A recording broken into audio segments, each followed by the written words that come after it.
येवला शहर पोलीस स्टेशनची मोठी कामगिरी. 14 एप्रिल रोजी ज्या ग्रहस्थाचा शनी पटांगणावरती हत्या करण्यात आली, त्याचा हत्येचा सूत्रधार हा आज येवला पोलिसांनी शोधून काढला. म्हणतात ना, जर पोलिसांनी ठरवला तर पाताळातून ही आरोपी शोधू शकतात. आज त्याच पद्धतीने आज येवला शहर पोलीस स्टेशनने पोलिसांचे सूत्र हलवून आरोपीला हा जलबंद केलेला आहे आणि आज न्यायालयाने त्याला 20 दिवसाची कोठडी सुनावलेली आहेत.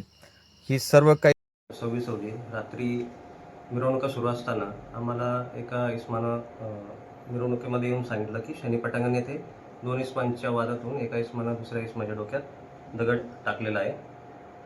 तर जो जखमी इसम होता त्याला तात्काळ उपजिल्हा रुग्णालय येथे येवला येथे पाठवण्यात आलं. तिथे उपचार करून पुढील उपचारासाठी त्याला नाशिक सिव्हिल हॉस्पिटल येथे पाठवण्यात आलं. दरम्यानच्या काळात जखमी इसम कोण आहे त्याचं नाव निष्पन्न करणं हे आव्हान होतं. ते आम्ही रात्रीतून पहाटेपर्यंत त्याचं नाव निष्पन्न केलं. जो इसम उपचारादरम्यान नाशिक येथे मयत झाला.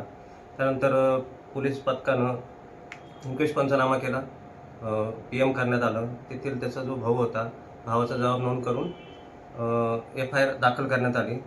आरोपीचं नाव निष्पन्न झालं होतं रात्रीतून. मग ते इसमाला ताब्यात घेण्यात आलं आणि चौकशी करून त्याचा गुन्ह्यात सहभाग निष्पन्न झाल्याने त्यास अटक करण्यात आली. तर जो इसम आहे आरोपी, त्याचं नाव गौरव राजू घुसर, वय 29 वर्ष, राहणार सुंदरनगर येवला. यास आम्ही ह्या गुन्ह्यामध्ये अटक केलेला आहे. त्याच्यावर पूर्वी एक चोरीचा गुन्हा या पोलीस स्टेशन येथे नोंद आहे. तर आज न्यायालय त्याला घेऊन गेलो होतो. तर न्यायालयाने त्याला 20 तारखेपर्यंत पोलीस कस्टडी दिलेली आहे. पुढील तपास मी करत स्वतः. आम्ही 24 तासामध्ये